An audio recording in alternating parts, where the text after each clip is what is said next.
नमस्कार दोस्तों। मेरे पास एक मैसेज आया। मैं ये ब्लॉग बनाने का सोच नहीं रहा था, लेकिन मैं actually I was taking rest, लेकिन कुछ ओल्ड मैसेजेस पढ़ रहा था, तो एकदम से एक मैसेज दिखा। 1 या 2 ऐसे मैसेज दिखे अलग-अलग समय, अलग-अलग व्यूअर्स ने उसमें कमेंट किया था किसी वीडियो के संदर्भ में कि कुमार सानू इसलिए सक्सेसफुल हुए कि कुमार सानू के समय कोई ख़ास कॉम्पिटिशन नहीं था, तो that was the reason for his success.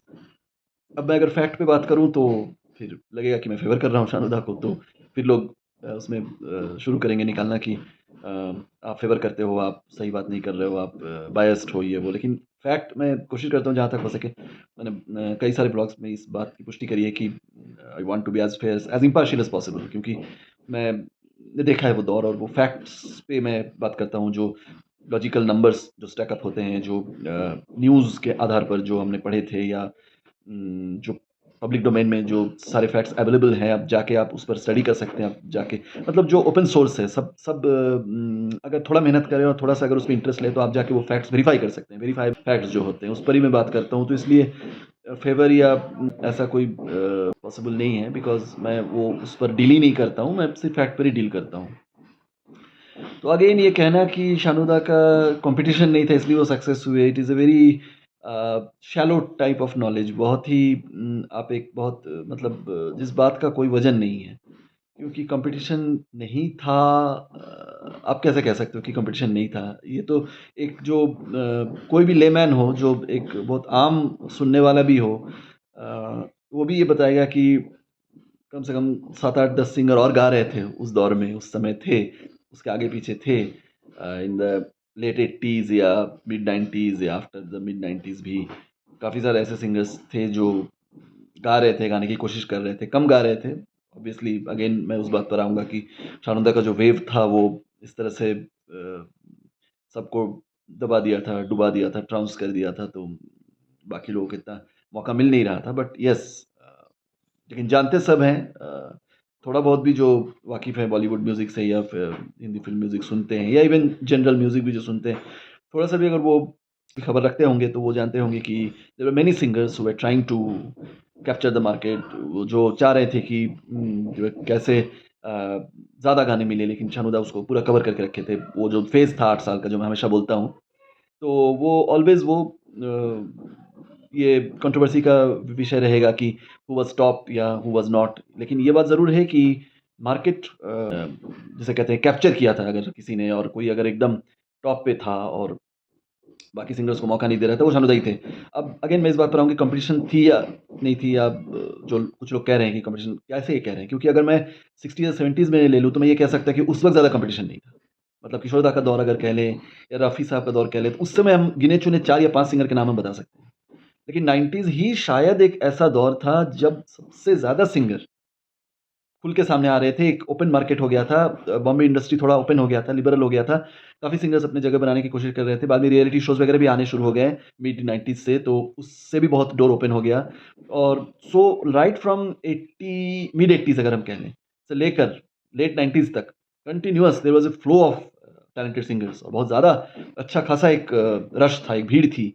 और उस दौर में कुमार सानू आए, और कैसे उन्होंने कब्ज़ा कर लिया वो आप जानते ही हैं। तो इसका मतलब यही है कि उन्होंने कॉम्पिटिशन से आगे बढ़कर कॉम्पिटिशन को पछाड़ा, कॉम्पिटिशन को उन्होंने अपने आस-पास आने नहीं दिया, और ही वाज़ द बेस्ट। अगर बेस्ट ना भी हो, अगर कुछ लोग कह सकते हैं कि टेक्निकैलिटीज़ पर he is not the best, he is not classically trained, he is not high pitched singer, ये वो, ठीक है मानते हैं। लेकिन उनका जो सक्सेस है, इसमें ऐसा लग सकता है कि उनका कॉम्पिटिशन था ही नहीं, या कॉम्पिटिशन है ही नहीं, इसलिए वो इतना कोई जब कॉम्पिटिशन नहीं रहता है तो ही आदमी इतना सक्सेसफुल हो पाता है। लेकिन the fact is he competition को बीट किया इस बंदे ने, तो that's why he became successful. इसलिए हो सकता है कि कई लोग ऐसे हैं जिनको बाकी सिंगर्स दिखे ही ना, बाकी आर्टिस्ट दिखे ही ना, और लगे कि कॉम्पिटिशन नहीं था, सिर्फ उदित नारायण और अभिजीत ही थे।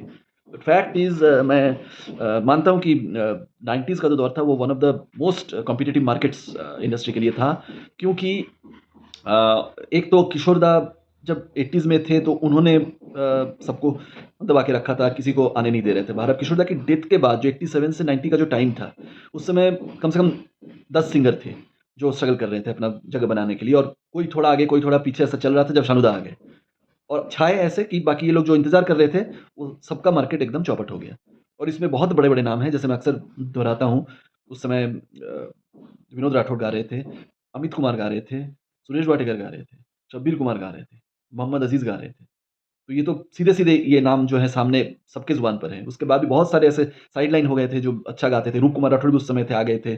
उस समय जॉली मुखर्जी गा रहे थे, उस समय पंकज उधास गा रहे थे, जगजीत सिंह गा रहे थे, विजय बेनेडिक्ट, रेमो फर्नांडीज़, सब they were all crowding the space. तो बहुत मुश्किल था उस समय जगह बनाना। कम से कम मैं तो अभी 10-15 नाम तो आपको ऐसे ही बता दिया मैंने सामने-सामने, और अगर ढूँढेंगे तो और मिल जाएँगे। तो कम से कम मैंने जब कैलकुलेट करा था, मेरे अंदाज़ से कम 20, 22, 25 सिंगर उस समय थे in the market, who were trying to make a mark. Even थोड़े दिन बाद सोनू निगम भी आ गए थे, बहुत अर्ली एज से वो ट्राई कर रहे थे, वो भी जगह नहीं बना पा रहे थे। फिर थोड़े दिन बाद शान आ गए, एंड ऑल दोज़ कॉम्पिटिशन में भी शानुदा वाज़ देयर।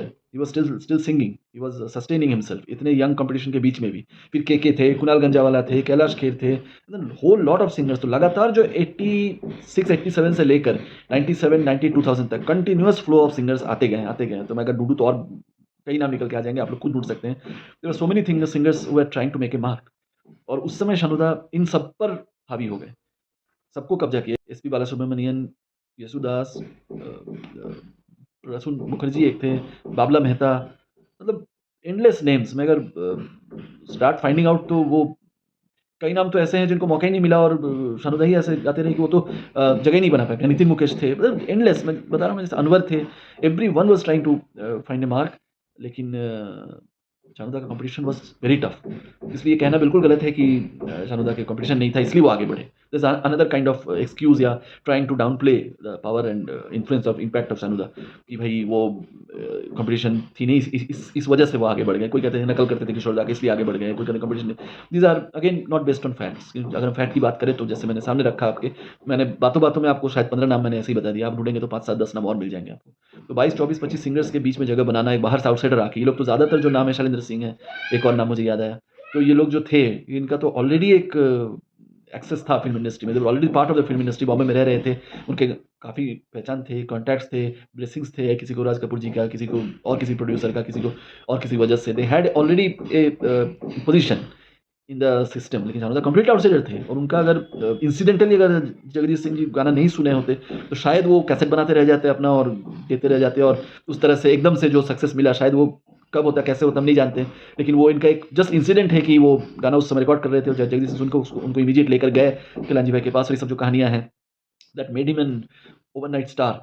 लेकिन अगेन ये बात मैं बिल्कुल स्पष्ट रूप से दोहराना चाहता हूँ, क्योंकि आप पहले का दौर देख लीजिए, इवन अगर किशोर कुमार का दौर अगर हम देख लें 70s में, तो ज़्यादा कोई थे नहीं उस समय। तो ऑलमोस्ट वो उनका मोनोपोली था। पूरा वो एक तरफ़ा उनका वो था, क्योंकि इतनी कॉम्पिटिशन उस समय थी नहीं। इवन 60s में भी हम जाते हैं तो मेन कॉम्पिटिशन मोहम्मद रफ़ी और किशोर दा के बीच, और अगर हम चलो हेमंत दा को ले लें, मन्ना डे को ले लें, तो ये 4, महेंद्र कपूर को ले लें, चलिए 5, कहाँ 5 और कहाँ 90s का 25, मतलब 4 से 5 गुना कॉम्पिटिशन बढ़ गया है।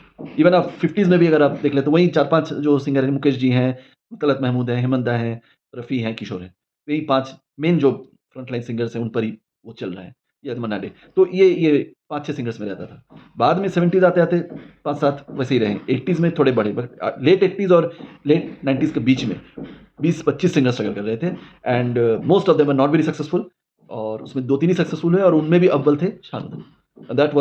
That is a very established fact. आप कहीं भी जाके, आप किसी भी एंगल से आप स्टडी कर सकते हैं। आप पहले अपनी पढ़ाई करिए, अपना देखिए हिस्ट्री उठाकर, मैं कोई भी नाम अगर गलत बोल रहा हूँ जो उस समय नहीं थे, और फिर आप खुद विचार कर सकते हैं कि और शानुदा का कॉम्पिटिशन कितना टफ था।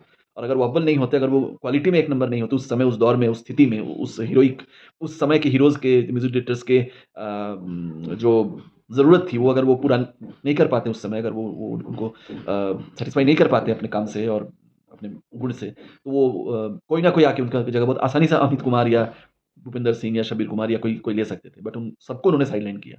That is something very unique in film industry, and उसके लिए बहुत आपको मतलब कुव्वत चाहिए, बहुत दमखम चाहिए, आपकी क्वालिटी ऑफ वॉइस, आपका एटीट्यूड, आपका अप्रोच, सब कुछ, आपका टैलेंट, आपका सिंसियरिटी, आपका हार्ड वर्क, ऑल इसमें इन्वॉल्व्ड है। सब इन चीज़ों की वजह से आप कॉम्पिटिशन को बीट कर पाते थे सक्सेसफुली, और 8 साल लगातार, 9 साल।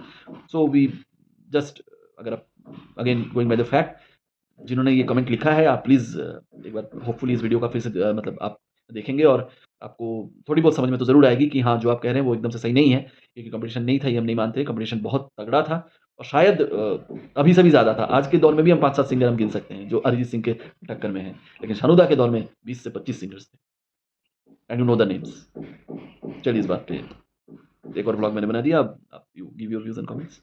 एंड लाइक, सब्सक्राइब और शेयर ज़रूर करिएगा। Bye bye.